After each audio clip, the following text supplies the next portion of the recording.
د شیطان لښکرې. إنه لكم عدو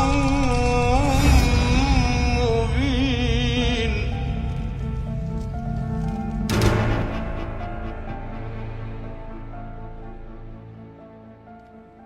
هر کله چې موږ د غیب په اړه خبرې کول غواړو نو دا ډیره اړینه ده چې د الله سبحانه وتعالی کتاب او د پیغمبر صلی الله علیه وسلم سنتو ته مراجعه وکړو، ځکه پرته له دې دوو موږ بله هیڅ مرجع د راتلونکو پیښو د پوهېدو په اړه نه لرو.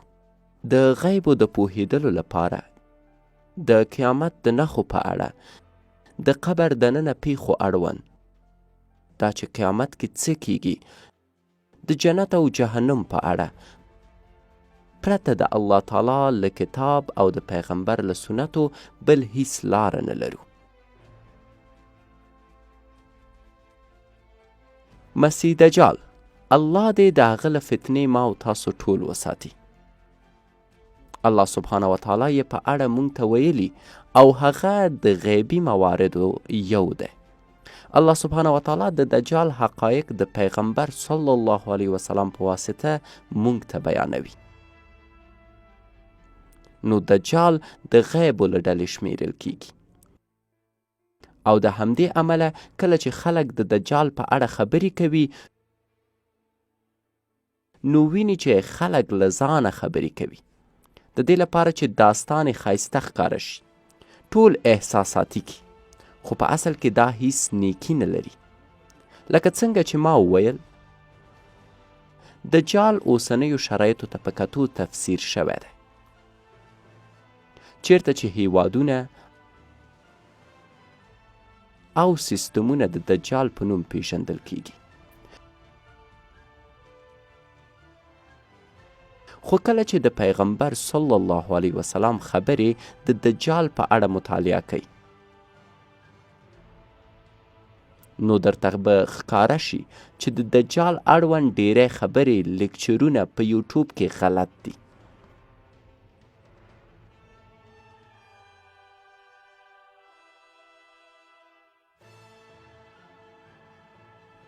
حضرت محمد صلی الله علیه وسلم مونږ ته ښکاره څرګندونې د دجال اړوند کړي دي.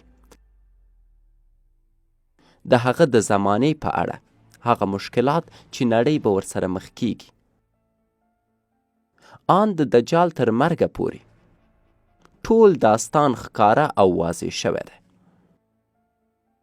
رسول الله صلی الله علیه وسلم وفرمایل: ای زما امته، هیڅ فتنه پر ځمکه نشته، هیڅ مصیبت په ځمکه نشته. لکله چې الله تعالی د آدم اولاده خلق کړې ده، هیڅ فتنه نشته او تر قیامته پورې به نه وي چې دا فتنه یا مصیبت د دجال له فتنې لوی واوسي. هیڅوک له دې مصیبته تیښته نشي کولی مګر دا چې پخوا تښتېدلی وي. یعنې که تاسو اوس تیښته وشئ کولی، یعنې که له هغه فتنو چې د دجال نه مخکې راځي تیښته وکئ، یعنې هغه مصیبتونه او علایم چې مخکې له دجال راځي، که له هغو تیښته وکئ، له هغو ځان وساتئ، نو به اذن الله کولی شئ چې ځان د دجال له فتنې په امان کئ. هر پیغمبر به د دجال په اړه خپل امت ته ویل، هر څومره وخت به چې تیرېده اخطار به یې ورکوه. او حضرت محمد صلی الله علیه وسلم د دجال اړوند مونږ ته ډیر زیات ویلي. مونږ یې په اړه هیڅ شک نه لرو چې څوک دی او له کومه ځایه به ظهور کوي. هغه راځي او وایي چې زه پیغمبر یم په داسې حالت کې چې له ما وروسته هیڅ پیغمبر نشته. تاسو باید دا په یاد ولرئ، ځکه کله چې دجال راځي خلک شک کوي او هغه د الله تعالی په اجازه مړي ژوندي کوي، مړه شوي والدین مو ژوندي کوي او هغو به شهیدي ورکوي چې دجال خدای دی. تاسو باید دا خبرې په یاد ولرئ او وروسته دوهم ځل ادعا کوي چې زه ستاسو پروردګار یم، خو تر څو چې تاسو مړه نشئ خدای مو نشئ لیدلی. او دا دوهمه خبره ده چې باید په یاد یې ولرئ چې تاسو الله سبحانه وتعالی دی دنیا کې نشئ لیدلی. تاسو هغه وخت الله تعالی لیدای شئ چې مړه شئ او د الله سبحانه وتعالی دیدار به تاسو ته یو نعمت وي. رسول الله صلی الله علیه وسلم فرمایي چې د هغه ښي سترګه ړنده ده هغه هم ښي سترګه لري هم چپه سترګه لري. هغه په چپه سترګه لیدل کوي او ښي سترګه یې ړنده ده. باید له تاسو پټ نه وي چې ستاسو خالق تعالی یو سترګی نه دی. او دا دریمه نقطه ده. وروسته له رسول الله بل پیغمبر نشته. تاسو نشئ کولی الله تعالی ووینئ تر څو چې ژوندي یاست او ستاسو خدای یوې سترګی نه دی. او رسول الله دا خبره دومره تکرار کړه چې صحابه و فکر کو چې شاید هیڅ غلی نشي. هغه فرمایل ستاسو خدای یوې سترګی نه دی، په یاد مو وي خدای مو یوې سترګی نه دی، ستاسو خدای یوې سترګی نه دی.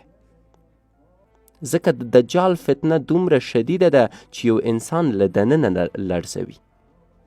باید په یاد مو وي له رسول الله وروسته هیڅ پیغمبر نشته. تر څو چې ژوندي یاست پروردګار مو نشئ لیدلی او ستاسو خدای یوې سترګی نه دی. هغه دجال د زخیمو او پیچلو ویښتو خاوند دی. د دوه سترګو ترمنځ یې کافر یا کفره لیکل شوي دي. بی ایمانه دی. هر هغه څوک چې دجال یې نه خوښیږي کافر لوستلی شي. او بل روایت کې هر مومن مسلمان هغه لوستلی شي.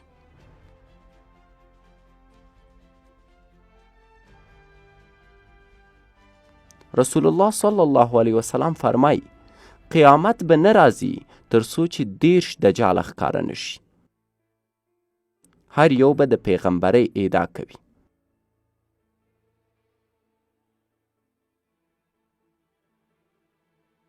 نو دا کوچني دجالان دي.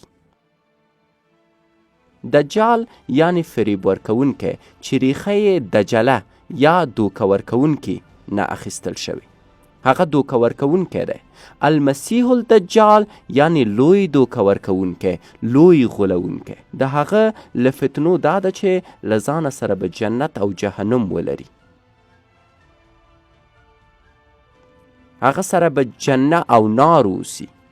فکر وکړه کوم څوک جنت ستا د سترګو په وړاندې راولي او د دې جنت سره هغه جهنم ستا د سترګو په وړاندې راولي، او یا یو یخ سیند او سوځونکی اور دې مخې ته راولي. د اور غر او هغه سره ډیر شیان لکه جنت او جهنم شته ده. ولې دا ریښتینی جنت نه دی. د دجال یو شی هم ریښتینی نه دی، خو کوم شی چې هغه سره دی د جنت یو انځور او توهم دی. نو چې ورګورئ فکر کوئ چې رښتیا دي او تاسو فکر کوئ چې دا خالق دی چې جنت یې راوړی دی او ورسره جهنم هم شته دی. خو هغه خالق نه بلکې هغه دجال دی. تر ټولو ستر دروغجن چې الله تعالی به یې ځمکې ته راواستوي. او رسول الله صلی الله علیه وسلم وفرمایل د هغه دوزخ جنت او جنت یې دوزخ دی. نو دجال خپله سیستم یا بل څه نه دی بلکې یو انسان دی، خو سیستمونه یې راتلو ته کار کوي. ځکه سیستم د شیطان لخوا رهبري کیږي او دجال د شیطان محبوب دی. ستاسو دښمن ابلیس څه غواړي؟ څه لټوي؟ هغه د خلکو ترمنځ فتنه غواړي.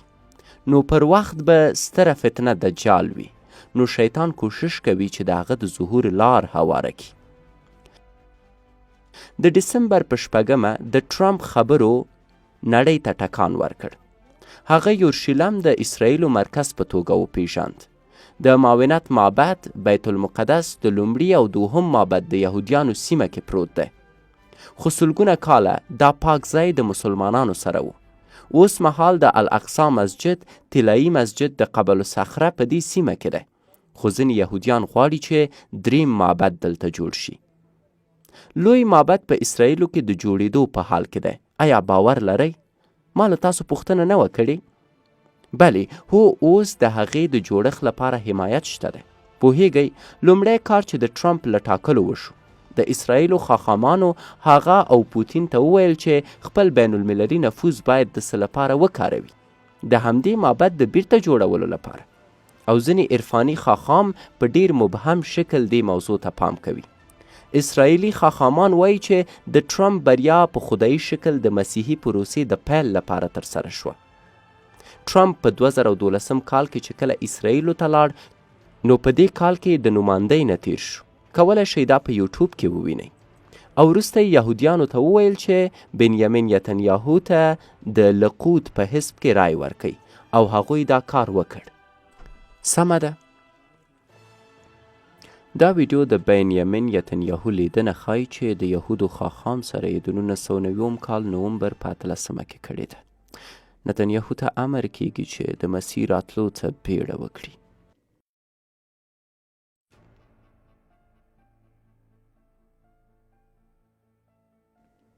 لوی بریاوې ډېر وخت وشو نه مې لیدلی. درته بریا غواړم. یو دلوري سعادت.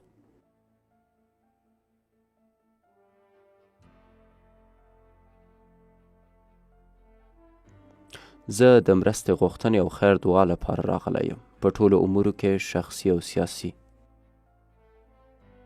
زموږ له لیدنې وروسته ځینې کارونه مخته لاړ دي. کوم څه چې بدلون نه دی کړی هغه دا چې مسیح لا نه دی راغلی. یو کار وکړه چې زر ظهور وکړي. کوم یې. معلومیږي چې بسنه نه کوي. ډېر وخت مو له لاسه ورکړی خو تر اوسه مسیح نه دی راغلی. نو تر څو چې وخت لري هڅه وکړه. ښه خبر، خوشحاله اوسئ. پوهیږي چې جسمیدمان هر کار په خوښۍ سره کوي. ښه خبر او خبریه.